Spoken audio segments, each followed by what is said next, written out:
থানায় ওখানটা আমাদের যত বিজেপি কর্মী 5 জনকে তোতন এই সমস্ত বড় বড় কার্যকর থেকে, আচ্ছা কোনদিন শুনেছেন এটাকে যে মুসলিম ক্রিমিনালরা হিন্দু মেয়েদেরকে রেপ করেছে, হিন্দু বউদের রেপ করে?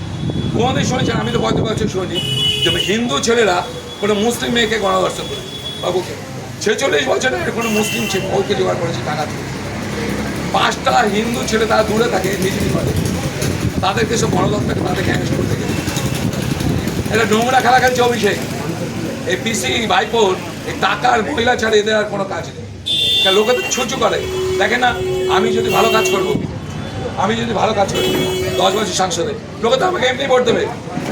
তাই দাঁত হাজার চুলকুনির ওই পোস্টারের মতো, প্রস্তাবখানা দাঁত হাজার চুলকুনির পোস্টারের মতো প্রস্তাবখানা, পায়খানা ঘাট সব জায়গায় ওরকম এত বড় বড় ফেস ব্যাট টানাতে হবে? মানে কতটা সংখ্যা, কতটা ফোবিয়া ওদের। আমি যদি ভালো কাজ করবো এমনি তো লোকে ভোট দেবে। তাহলে দাঁত হাজার চুলকুনির পোস্টারের মতো এত বড় বড় ফ্লেক্স ব্যানার টানানো কেন? ওই টাকা তো ডেভেলপমেন্ট হবে।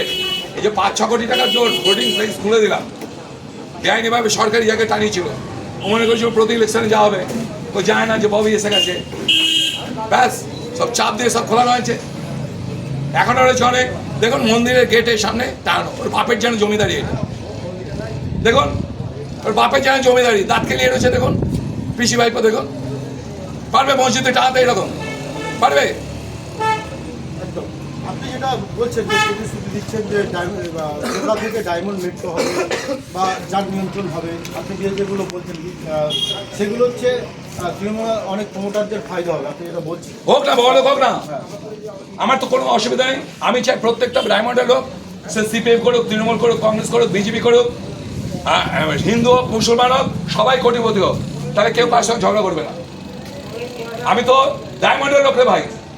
আজকে যে লোকটা তৃণমূল করছে, সিপিএম করছে, কংগ্রেস করছে, আমি যদি ভালো কাজ করি এমনি আসবে। এখানে বিজেপির কিছু ছিল, আজকে ফ্যাক্টরি শ্রমিকদের মাইনে 3 গুণ 4 গুণ বাড়িয়েছে, তা একটা তো ফ্যাক্টরিতে বিজেপি লোক ছিল না, তা এত বিজেপি লোক এখন কি করে হলো? তা দেখেছি আমাদের নেতারা সব চুষেছে। 205 টাকাটা 90 টাকা ছিল 10 বছর আগে, 14 বছর আগে। আমি সেটা 205 করে দিয়েছিলাম, 3 গুণ মাইনে বাড়িয়েছিলাম, পিএফ করেছিলাম, ইএসআই করেছিলাম, গ্র্যাচুইটি করেছিলাম। তার ফলে তারা ঢেলে ভোট দিয়েছে। এটা তো ফ্যাক্ট। তা যদি মেট্রো হয়, জলবোতলটা দাও।